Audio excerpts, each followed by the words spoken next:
క్యాటలిజం class. అంటే ఉపదేశాలు ఇవ్వడం. ఎవరిస్తారంటే సిబిఐలో ఎవరో ఆఫీసర్ అట. సిబిఐ ఆఫీసరా? క్లాస్ ఎవరైనా తీసుకోవచ్చు. స్టేట్ సెంట్రల్ స్టేట్ సెంట్రల్ డిఫరెన్సే ఉండదు. అయ్యో ఐఎమ్ గెటింగ్ లేట్. సాయంత్రం ఫోన్ చేస్తాను. అమ్ముడు ఈ తాగేసి వెళ్ళు. ఏమైందమ్మా? నిన్న సెక్యూరిటీ డ్యూటీ చేశానమ్మా. ఫుల్ డే రైఫిల్ పట్టుకుని నిలబడ్డాను. సెక్యూరిటీ పని చేయడానిక నువ్వు ఐపీఎస్ చదివావు? ఐపీఎస్ ట్రైనింగ్ లో ఇవన్నీ చేయాలమ్మా. ఆర్డినరీ కానిస్టేబుల్ నుండి అన్నిటికీ ట్రైన్డ్ అయి ఉండాలి.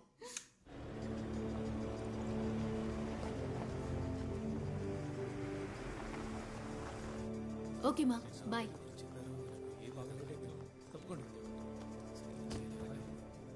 హాయ్.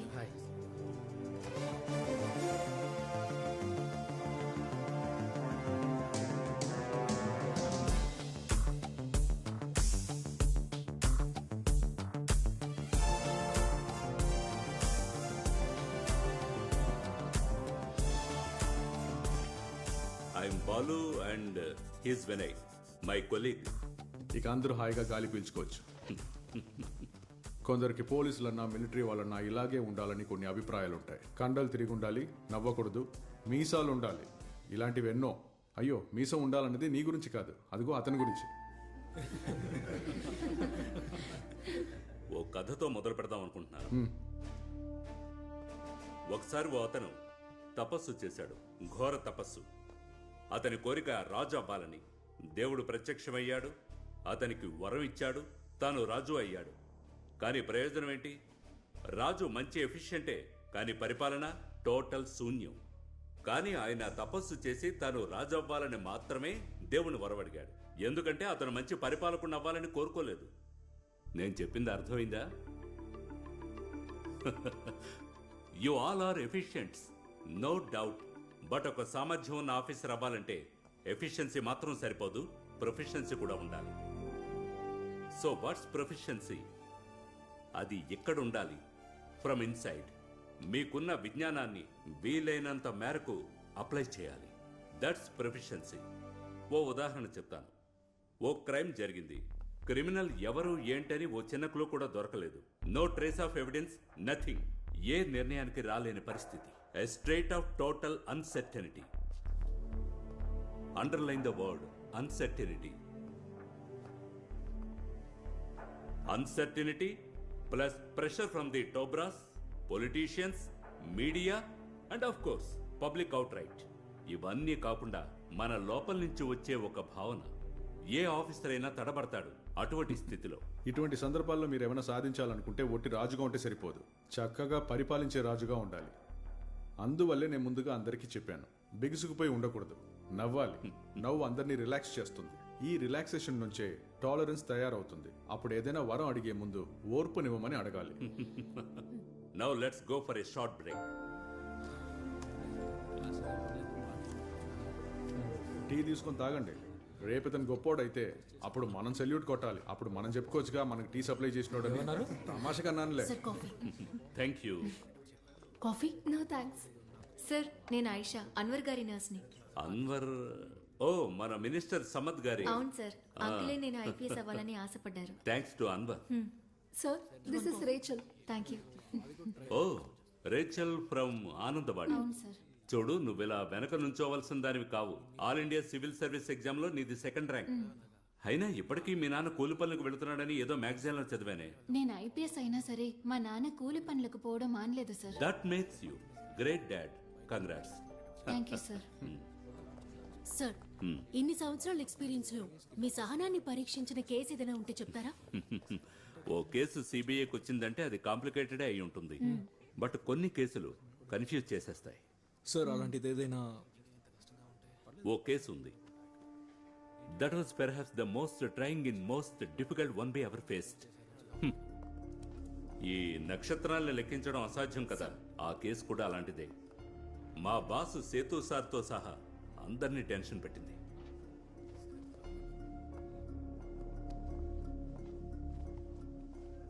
విన్నారా సేతు రామయ్య గురించి?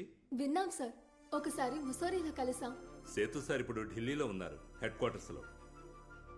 బేనీ, బీడి, విచ్చి వస్తారు, చూస్తారు, తేల్చేస్తారు. అదే సేతురామయ్య సార్. ఆ కేసు సేతు సార్ని కాస్త కుస్తో కన్ఫ్యూజ్ చేయలేదు. దాని నుంచి, ఆ కేసు నుంచి మంచి గుణపాఠం నేర్చుకున్నారు. సిబిఐకి ఏదైనా చేయగలమన్న అహంకారం ఉండేది. అది ఇప్పుడు లేదు. ఆ లెవెల్కి దెబ్బల మీద దెబ్బలు తగిలాయి. ఆ కేసు స్టార్ట్ అయింది ఢిల్లీ నుంచి.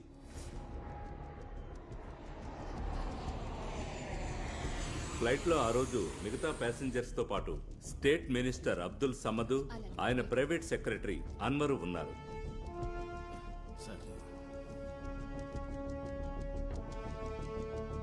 మినిస్టర్కి గుండెల్లో తీవ్రమైన నొప్పి వచ్చింది. ఈ ఫ్లైట్ లో డాక్టర్ సార్ ఉంటే ఇమిడియట్ గా రండి. సార్ ఏమైంది సార్? మామూలుగా అయినా ఏ టాబ్లెట్ వేసుకుంటారు? ఏమైంది sir? Sir Ecosprin sorbate tablet ఉందా? లగేజ్ లో ఉన్నాయి. ఎవరి దగ్గర ఎకోస్పిన్ సార్బేట్ టాబ్లెట్ ఉందా? సార్ మీకేం కాదు సార్, మీకేం కాదు సార్. సార్ మంత్రి గారి మరణం సహజ మరణమని ఫ్లైట్లో ఉన్న వాళ్ళందరూ నమ్మారు. మేము కూడా అదే నిజం అనుకున్నాం. కానీ ఆ తర్వాత మేము జరిపిన ఎంక్వైరీలో ఆయన చంపబడ్డారని తెలిసింది.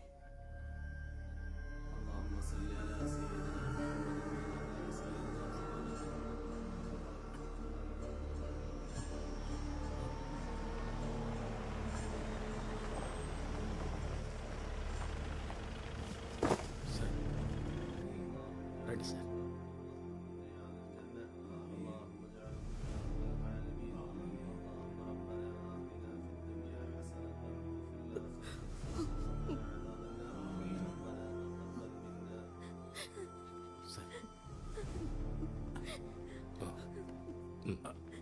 కూర్చోండి. సార్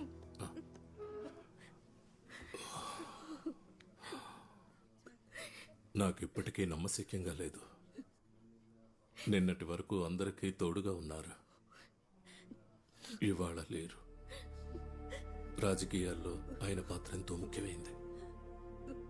ఆ గ్యాప్ని ఎలా ఫీల్ చేయాలో నాకు తెలియడం లేదు. ఒంటరి వాళ్ళం అయ్యామని బాధపడకండి, మేమందరం ఉన్నాం. ధైర్యంగా ఉండండి.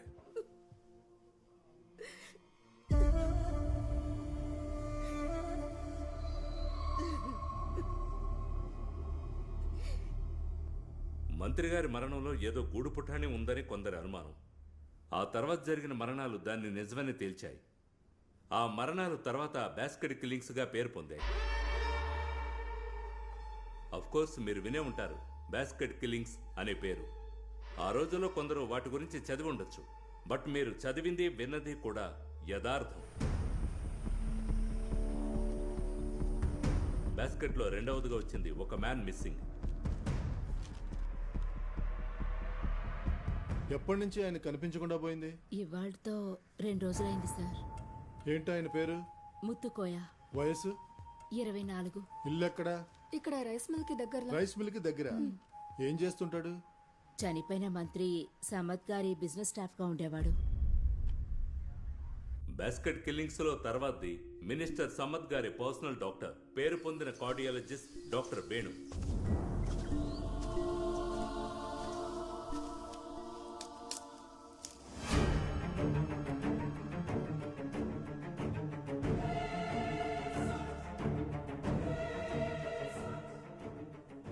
కాల్తో తన్నుండొచ్చు సార్, తోసేసి ఉండొచ్చు, లేదా జారిపడి ఉండొచ్చు. డమ్మీ టెస్ట్ చేయాల్సి ఉంటుంది. ఎవరితను? సార్, డాక్టర్ వేణు గారి డ్రైవర్. ఇతను గుర్తుపట్టావా? వేణుగారు. సార్కి ట్రెక్కింగ్కి వెళ్ళే అలవాటు ఉందా? సార్ రెగ్యులర్గా వెళ్ళరు. హ్మ్. మా సార్కి ఏమైంది సార్? పోస్ట్ మార్టం అవని.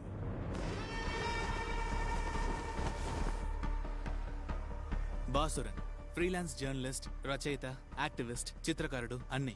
మిస్టర్ బాసురన్, మినిస్టర్ సమద్ గారి, డాక్టర్ వేణు గారి మరణాలలో మీకు అనుమానం రావడానికి కారణం? సందేహమే కదండి అన్నిటి కారణం. మంత్రి గారు చనిపోయారు. మంత్రి గారి పర్సనల్ డాక్టర్ ట్రక్కింగ్ లో చనిపోయారు. ట్రక్కింగ్ చేస్తూ కాల్ స్లిప్ అయి వాళ్ళు అలాగే కథలు అల్లుతారు. మంత్రి గారి పిఏ ముత్తుకు మిస్ అయ్యి చాలా రోజులు అవుతుంది. ఎంక్వైరీలో ఏ ఆధారాలు దొరకలేదు. అనుమానాలు రావా మరి? మినిస్టర్ సమ్మద్ సీఎం గారు కలిసి ఢిల్లీకి ఎందుకు వెళ్లారు అని మీరు అడిగినట్టు నాకు బాగా గుర్తుంది. ఎందుకు అలా అడిగారు? అనుమానం వచ్చింది కాబట్టి అడిగాను. సీఎం మినిస్టర్ సమ్మద్దు ఢిల్లీ నుంచి కలిసి రావాలి కదా, కానీ సీఎం రాలేదుగా. వాడు అడుగుతున్న ప్రశ్నలకి సమాధానం చెప్పాల్సిన అవసరం నాకు లేదు. పత్రికల వాళ్ళు ఏమైనా అనొచ్చా?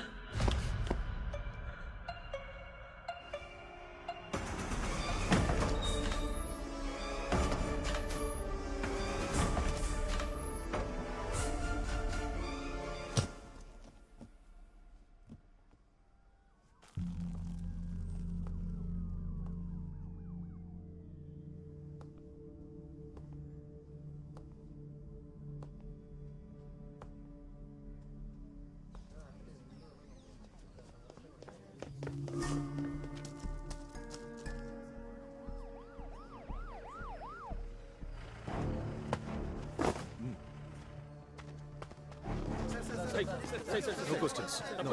You will explain later. ఆగండి ఇక్కడే ఆగండి.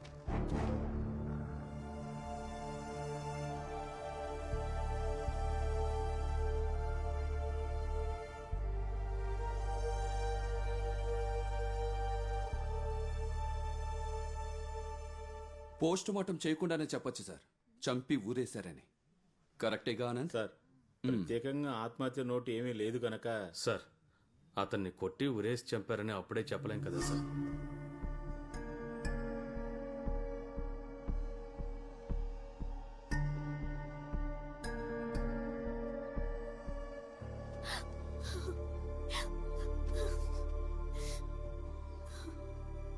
డెడ్ బాడీని తీసుకెళ్లిన తర్వాత ఛానల్కి రండి. మీరే స్ట్రాంగ్ గా చెప్పాలి చంపేసి ఊరి వేశారని. ఇతను యాక్టివిస్ట్ కదా? అవును సార్. మినిస్టర్ సమ్మత్ చనిపోయినప్పుడు కూడా వీడు అరిచి గోలగోల చేశాడు. డాక్టర్ వేణు చనిపోయినప్పుడు కూడా. అది మీడియా కట్టు కదా ఉంటుంది. లేదు, ఇతను నాకు బాగా తెలుసు. కొంచెం జెన్యూనే, అందుకే శత్రువులు ఎక్కువ ఉన్నారు. అయితే చంపినోడిని కనిపెట్టి వాడికి మీరే శిక్ష విధించండి. పదండి.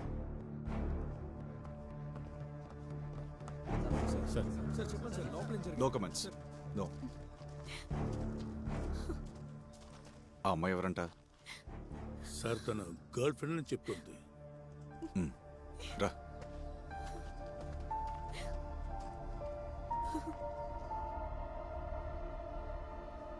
బాస్కెట్లో తర్వాతి మరణం ఒక పోలీస్ ఆఫీసర్ది. సిబిఐ ఈ కేసులో ఎంటర్ అవ్వడానికి కారణము ఆ మర్డర్ కేసు.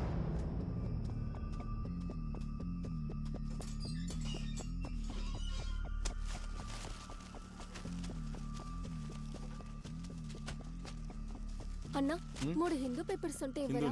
లేదమ్మా.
నేనిప్పుడు నిలబడున్నది కొచ్చి మున్సిపల్ టౌన్ హాల్ ముందు. కేరళ పోలీసుల్లోనే ఎంతో నిజాయితీ గల ఆఫీసర్ గా ఉండేవారు సిఐ జోస్. ఆయన మరణానికి చింతిస్తూ కేరళ ముఖ్యమంత్రి మిగతా మంత్రులు ప్రగాఢ సానుభూతిని తెలియజేశారు.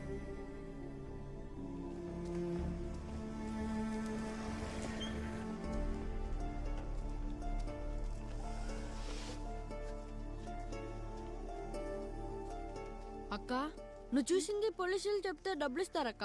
ఎందుకు చిపోరా? ఇస్తారక్క.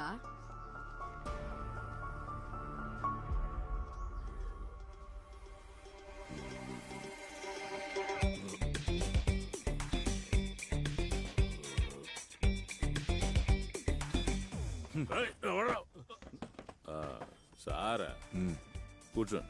చాయ్ ఎవరా? ఇదిగో సార్ పోషించాను. ఆరేది నువ్వు దాగు, వేడిగా ఎవరా? ఏంటయ్యా ఇలా నిద్రపోతున్నావు? 2 రోజులైంది నేను ప్రశాంతంగా నిద్రపోయి. బుధవారం కోഴിకోటాయి, అక్కడ నుండి కాసరకోటాయి. ఎస్పీ శ్రీజిత్ గారి కూతురు పెళ్లికి వెళ్ళాను. అటు ఇటు తిరిగి అలిసిపోయాను. సర్లే గాని అక్కడ నువ్వు కనిపించలేదేంటి? రావడానికి వీలుపడలేదు. మేము తిరిగి వస్తున్నప్పుడే జోస్మోన్ గురించి తెలిసింది. చాలా బాధేసింది. Sir DGP వస్తున్నారంట.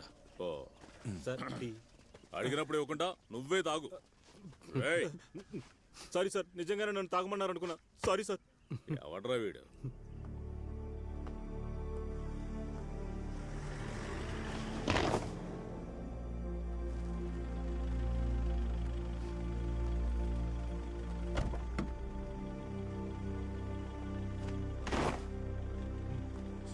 రండి sir.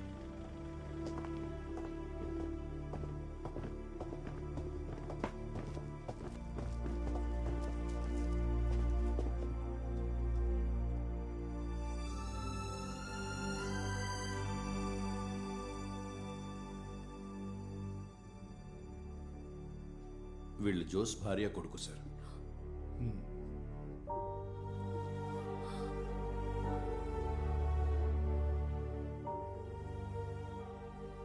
It was pitch dark sir. అందువల్లే వెహికల్ ఏదని ఖచ్చితంగా ఐడెంటిఫై చేయలేకపోయాం. Hit and run possible. He was a very efficient, honest police officer. I no.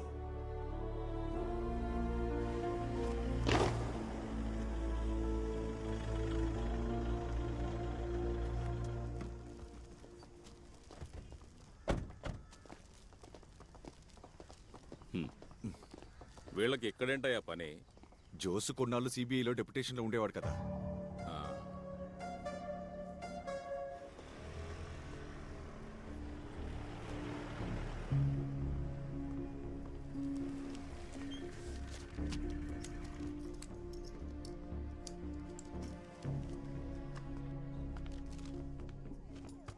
Madam,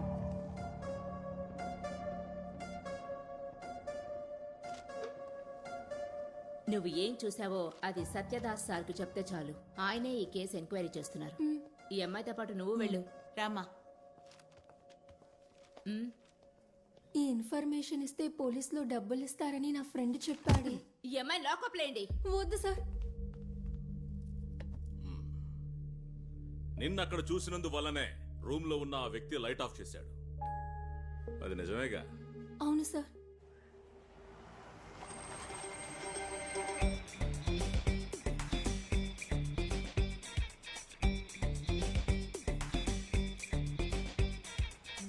ఆపు ఆపు ఆపు ఆపు. అపరాజిత, అదేగా నీ పేరు? అవును సార్.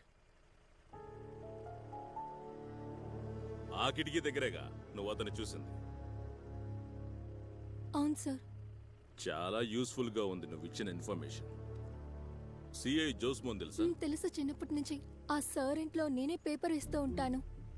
నాతో చెప్పడంతో నీ బాధ్యత తీరిపోయింది. ఈ విషయం మరెవరికి చెప్పకూడదు, విన్నావుగా? వెళ్ళు.